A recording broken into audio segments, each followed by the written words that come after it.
Assalamualaikum warahmatullahi wabarakatuh.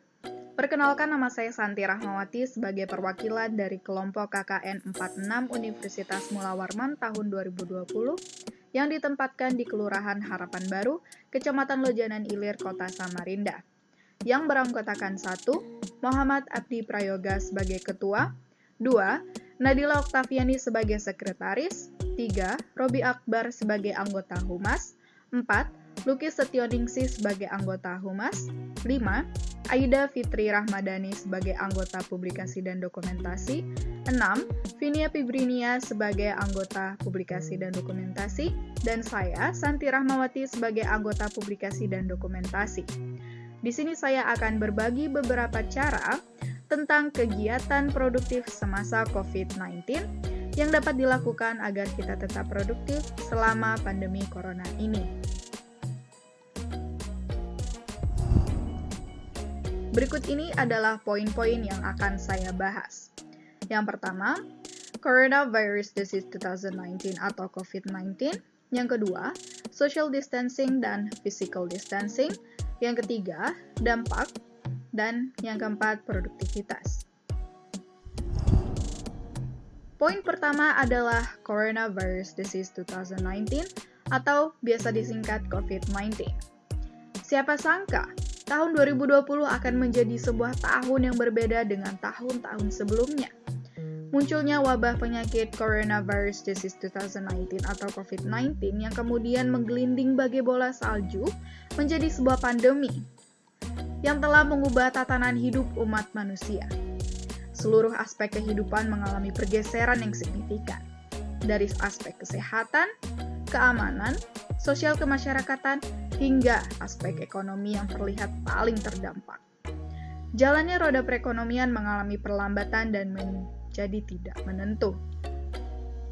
Di masa pandemi COVID-19, masyarakat tetap dituntut untuk beraktivitas, khususnya mereka yang bekerja atau menafkahi keluarga.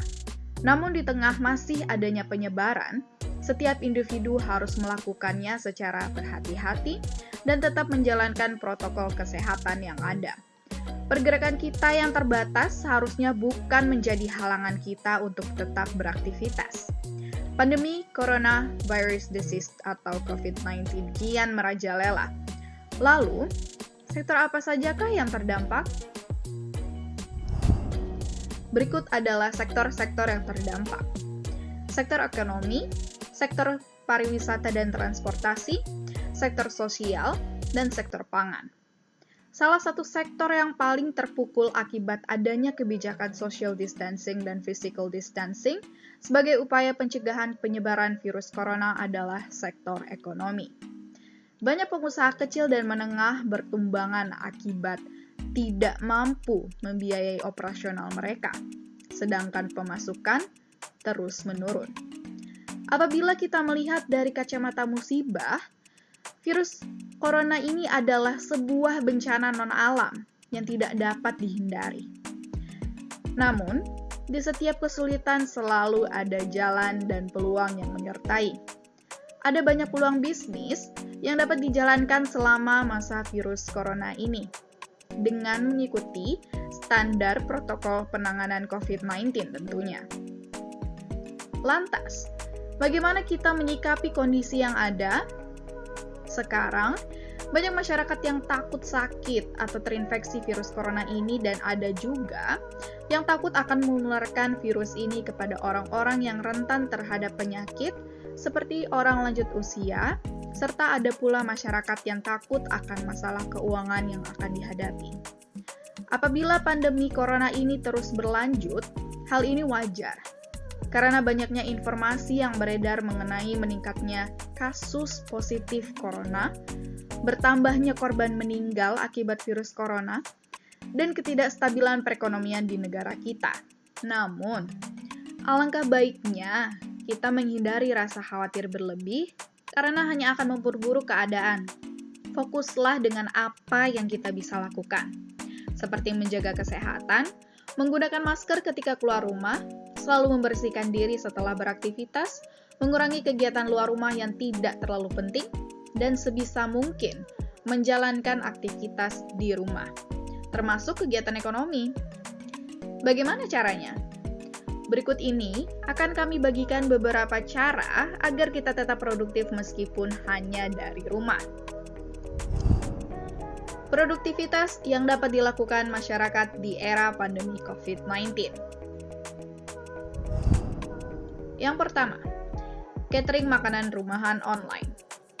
Salah satu kebutuhan yang harus terpenuhi setiap saat adalah makan. Di tengah pandemi seperti ini, banyak warga yang sedikit overprotective dengan diri mereka sendiri, seperti menerapkan social distancing dan physical distancing secara berlebihan. Akibatnya, mereka memenuhi kebutuhan hidup sehari-hari memanfaatkan media online. Kesempatan ini dapat dimanfaatkan dengan membuka usaha catering harian dengan sistem pemasaran maupun pemesanan secara online tentunya. Dasar konsepnya sederhana, yaitu seperti sebuah warung yang menyediakan menu-menu makanan rumahan yang menarik. Mungkin banyak yang akan membandingkan dengan usaha warung atau restoran yang sudah ada dengan menggunakan aplikasi GoFood maupun GrabFood.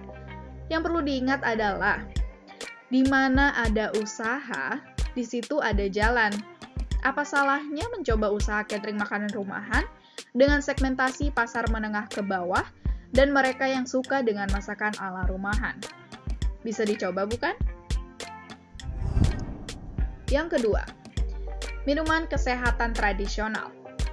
Masih membahas tentang konsep berjualan secara online, salah satu produk yang laris di pasaran pada masa pandemi virus corona saat ini adalah minuman kesehatan tradisional. Minuman dari campuran bahan-bahan tradisional seperti jahe, temulawak, lemon, dan sebagainya. Kebutuhan akan minum tradisional ini meningkat akhir-akhir ini. Namun menurut survei di lapangan, masih sedikit yang berjualan jenis produk seperti itu. Ini tentunya bisa menjadi profesi baru yang cukup menjanjikan. Yang ketiga, jasa belanja sembako dan kebutuhan pasar. Di tengah pandemi virus corona ini, mungkin sebagian warga akan parno mendengar kata pasar. Karena yang muncul di benak kita ketika mendengar kata tersebut adalah pusat keramaian di mana orang-orang berlalu lalang tanpa menghiraukan soal social distancing maupun physical distancing.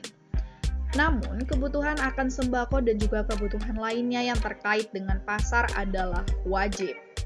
Kesempatan ini dapat dijadikan sebagai sebuah usaha menyediakan jasa belanja sembako dan juga kebutuhan pasar lainnya seperti sayuran, daging, bumbu dapur, dan lainnya. Contohnya adalah apa yang dilakukan oleh warungbersama.id dan juga pasarbertais.com. Mereka menyediakan katalog produk lengkap dengan harga pemesanan dapat dilakukan secara online dan diantar langsung ke rumah pembeli. Yang keempat, jasa cuci mobil dan motor online. Salah satu hal yang harus dijaga selama masa pandemi COVID-19 saat ini adalah soal kebersihan. Kebersihan ini tidak hanya berlaku bagi tubuh saja, melainkan kebersihan rumah dan juga kendaraan. Untuk urusan kebersihan kendaraan, selama ini kita selalu berpikir hal tersebut dapat dilakukan di beberapa tempat pencucian mobil dan motor saja. Namun sekali lagi, banyak warga yang overprotective terhadap dirinya sendiri dengan cara menerapkan konsep #stay at home dengan cara ketat. Untuk itu, usaha pencucian kendaraan secara online ini cukup menjanjikan. Yang kelima, bisnis frozen food. Bekerja dari rumah dalam kurun waktu yang lama dan ketakutan keluar rumah membuat bisnis frozen food saat ini sangat digandrungi oleh masyarakat. Praktis, awet, dan murah menjadi pilihan utama masyarakat untuk memilih frozen food sebagai bahan makanan, sehingga bisnis frozen food sangat menguntungkan. Para ibu rumah tangga bisa mulai melakukan bisnis ini dengan tujuan bisa membantu perekonomian keluarga. Yang keenam, pengajar online berbayar. Memiliki skill dan kemampuan mengajar dapat digunakan untuk mencoba membuka kelas sendiri yang berbayar. membuka kelas di website-website yang sering digunakan untuk belajar online. Kelas online yang saat ini paling banyak dicari adalah digital marketing, desain grafis, memasak, dan kursus untuk anak sekolah, tingkat sekolah dasar, sekolah menengah pertama, hingga sekolah menengah atas. Yang ketujuh, jasa cuci baju online atau laundry. Semakin berkembangnya zaman, kebutuhan dan prioritas manusia bertambah banyak. Sebagian besar orang terlalu disibukkan dengan urusan lain yang lebih penting, misalnya pekerjaan, sekolah, mengurus anak, atau sebagainya. Dengan begitu, pekerjaan rumah seperti mencuci pakaian seringkali terbengkalai. Terlebih lagi, jika tidak menyewa jasa pembantu rumah tangga sehingga membuat diri sendiri kerepotan. Disinilah peran besar dari jasa laundry yang mampu meringankan bahkan mengatasi beban tugas tersebut. Yang kedelapan, mengajarkan kursus atau pelatihan tentang pengaplikasian sistem online. Di masa sekarang, jika kita tidak memahami akan segala hal yang bersifat online, tentu kita tidak akan bisa berbuat apa-apa. Di tengah pandemi yang melanda negeri ini, hampir semua hal yang dilakukan melalui daring. Bagi sebagian orang, mungkin tidak asing akan hal tersebut. Namun, bagi orang yang tidak terbiasa, tentu hal ini akan menjadi tantangan tersendiri. Sehingga dengan melakukan pelatihan kepada masyarakat yang tidak paham, tentu hal ini dapat membantu sebagian orang agar dapat memahami sistem online. Yang kesembilan, mengajarkan cara membuat masker. Saat ini, masker sangat penting untuk digunakan sehari-hari. Bahkan, harga satuan dari masker sempat melonjak tinggi dari harga pasaran sebelum terjadinya COVID-19 ini. Bagi sebagian orang yang memiliki keahlian menjahit, dapat mengajarkan para remaja putri ataupun ibu-ibu di daerah tempat tinggalnya untuk membuat masker sendiri yang nantinya bisa untuk dibagikan kepada warga sekitar yang membutuhkan masker ataupun dapat dijual ke daerah lain. Tentu dengan harga yang tidak mahal. Dengan cara ini dapat membantu produktivitas masyarakat sekitar.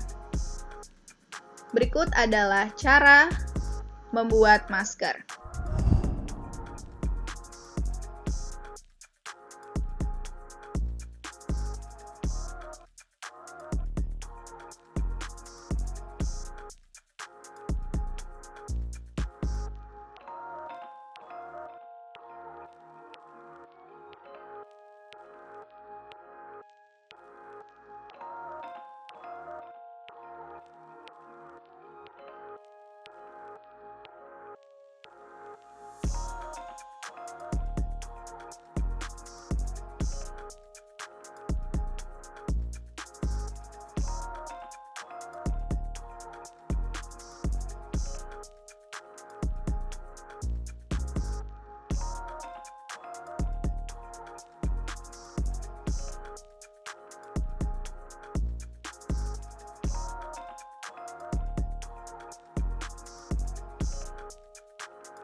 Dan yang terakhir, membuat tanaman hidroponik. Bercocok tanam dengan metode hidroponik saat ini banyak diminati oleh masyarakat. Hal ini dikarenakan Untuk bercocok tanam menggunakan metode hidroponik tidak membutuhkan pekarangan yang luas sehingga mudah untuk dilakukan. Di tengah pandemi saat ini, mungkin sebagian orang takut untuk belanja sayuran di luar, sehingga dengan metode ini dapat meningkatkan produktivitas masyarakat agar tidak bosan selalu berada di rumah. Namun, tidak semua tanaman dapat tumbuh dengan menggunakan metode hidroponik. Sehingga, kita juga perlu mencari tahu tanaman apa saja yang dapat tumbuh dengan metode hidroponik. Sebagai contoh, tanaman yang dapat tumbuh dengan metode hidroponik yaitu sawi hijau, brokoli, bayam, seledri, cabai, buncis, dan tomat. Informasi yang sudah saya paparkan sebelumnya sekiranya dapat bermanfaat dan dapat dicontoh bagi masyarakat, terutama bagi masyarakat di Kelurahan Harapan Baru, Kota Samarinda. Terima kasih sudah meluangkan waktu untuk menonton video ini. Akhir kata, saya ucapkan Assalamualaikum warahmatullahi wabarakatuh. Tetap jaga kesehatan dan patuhi protokol kesehatan yang ada. Jangan lupa untuk subscribe akun channel YouTube kami, KKN 46 Harapan Baru, follow akun Instagram kami, KKN46_Harapan Baru. Dan kalau ada kritik ataupun saran, bisa kalian kirimkan melalui email kami, kkn46harapanbaru@gmail.com. Ikuti terus akun channel YouTube kami, karena berikutnya akan banyak proker-proker yang akan kami bagikan video melalui channel YouTube kami. Sampai jumpa!